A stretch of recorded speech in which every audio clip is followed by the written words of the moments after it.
All right, so guys, my lawnmower is dead. So I bought this last year for almost $1,000 or $900 or something, and this thing is dead because now the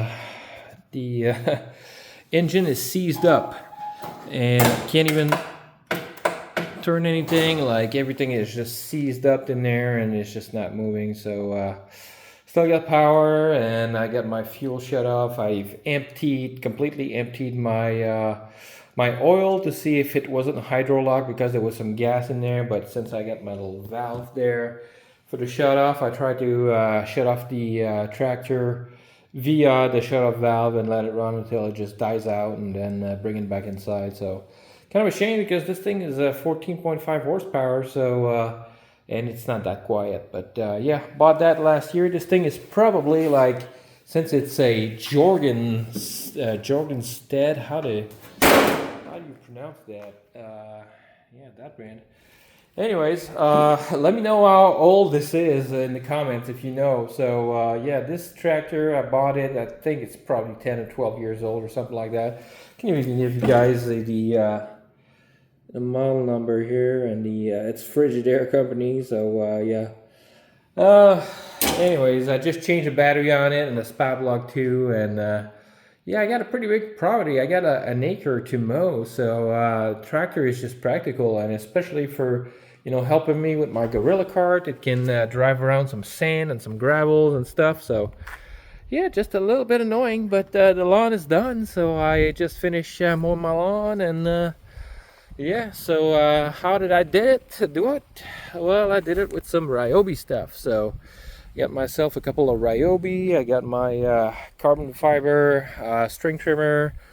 I got my little lawnmower. So Ryobi, that's a 20-inch 40 volt. So, but good little mower. I like that it folds like that. But doing this entire property all the way up to there, it's something. So yeah, so just to give you a scope and a scale, I got to do all this here. I got to do all this on the side there, all the way up to this little flower thing in the middle. So arrangement. So I got to go behind the house and everything, and it's an acre, so acre property, and it's a lot of grass. So it's not the best grass. I wish I had better grass than this, but bought myself a backpack sprayer, so maybe I'll put some humic acid. I already put some ammonium sulfate, which is one of the best fertilizer for the money that you can buy. So we can buy a big old ass quantity, and it does a good job. So yeah, some ammonium sulfate, and just mow my lawn completely with the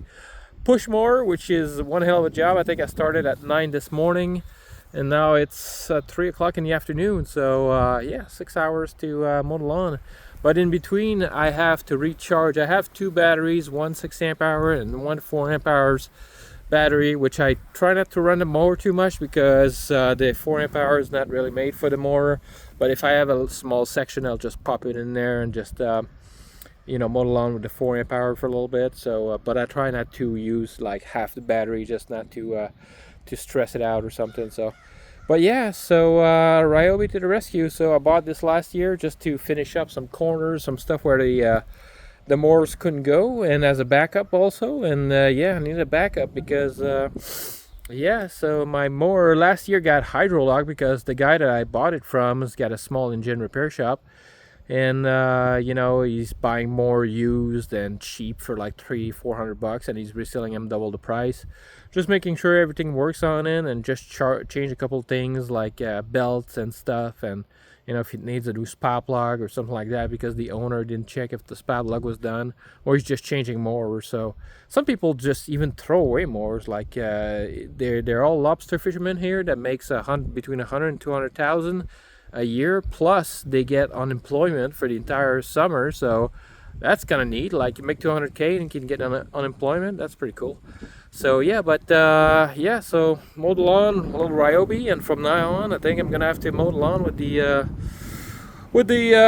little push mower, because even though it's gonna take me 4 to 6 hours, so because I got to recharge my battery in between. I could get more batteries, but these things are expensive, and I'm running out of money. I'll tell you guys why for another story. But I was thinking with this mower, I was thinking of running a little contest, and whoever can fix this mower, so you can see here I've removed the plug and the oil and everything. So I just did a little oil change. Well, I didn't change the oil yet. I need to go buy some oil for that, but that'll be for, you know, couple more days. But if it doesn't run, like, what's the point, you know? So yeah, but I'm thinking of having a little contest where, you know, I get people to come, and maybe 5 or 10 people from Nova Scotia or anywhere, you know, in North America, if you want to have a crappy secondhand mower, but it's still working, and then, you know, even the seat is not too bad. It's in pretty good shape, so you know, it's not too used up, and you know, it's in pretty decent shape, except for the engine that's locked up for whatever reason, and it's not hydro-locked from what I saw. So I even made myself a little wooden block with some screws that I can put in the metal grill in here, and just being able to put that in there, and just since these are like metal mesh, I just put it in there and try to turn it and force it, but nope, doesn't want to go. So nothing I can do about that. But like I said, I was thinking of having a little contest with this mower, and you know, just a little ways to recoup a little bit of my money, because $1,000 for a year of mowing, I think it would cost me less to just hire the guy here that does the lawn, and if he charged me like $600-700 a year or something for mowing my lawn, well, that's money saved right there. So you know, I got to push more, and I'll just do some more exercise and just push mooring the shit out of it. So if I had more money, I would buy an Ego electric or something, and it just like for me, working with electronics and stuff, mechanical or, you know, mechanic stuff is just it's not in my wheelhouse too much. I'm more like an RC guy, so, you know, electronics, RC, I can change like everything on an RC car, no problem.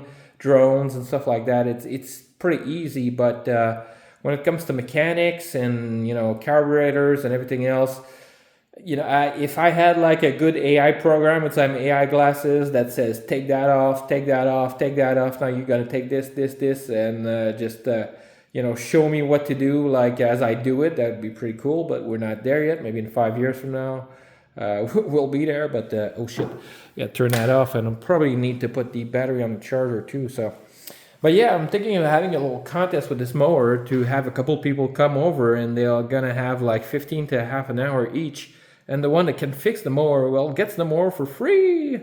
So I'm thinking of, you know, if I get a lot of views on my videos, I'm gonna at least recoup a little bit of my money, and if not, well, I just, you know, just lose everything. So but anyways, the mower is not really useful right now, so I can't really do anything with it. So but yeah, so shitty. Oh well.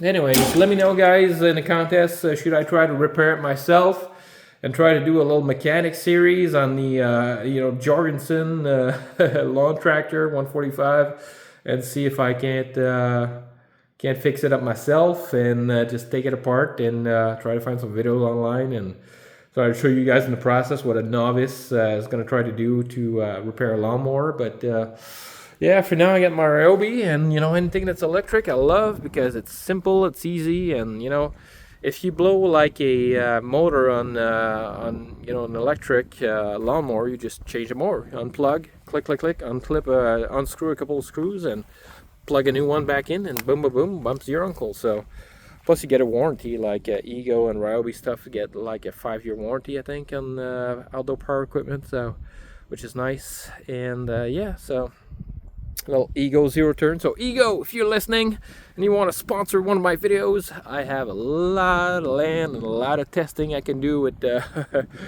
you know, with an Ego mower. So, and I got lots of people around here, my neighbors and stuff, and I can really test the shit out of it. And I got some super long grass over there that I can try to go in there and just cut everything up. So yeah, but hours of joy. So but at least, you know, I got my little backup, and I'm used to doing it by hand. Having a tractor was nice, but if I'd have known, I would have just saved myself $1,000 and put that money towards something else.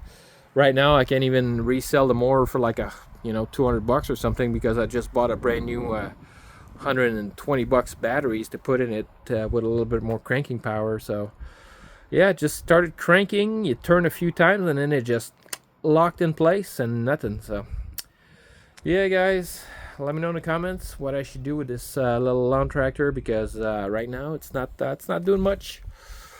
It's not doing much, but you know what?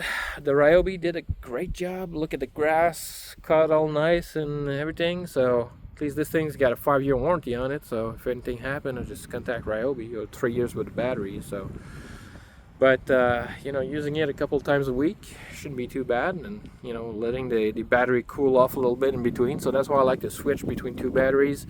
Let one cool off for 20-30 minutes, and then put in a charger and let it cool off another 10 minutes afterwards. So that's why it's taking a little bit longer to just, you know, pop it in on the charger and using it right after. I want to be mindful of the battery health. So what do you think of my place, guys? Nice little house.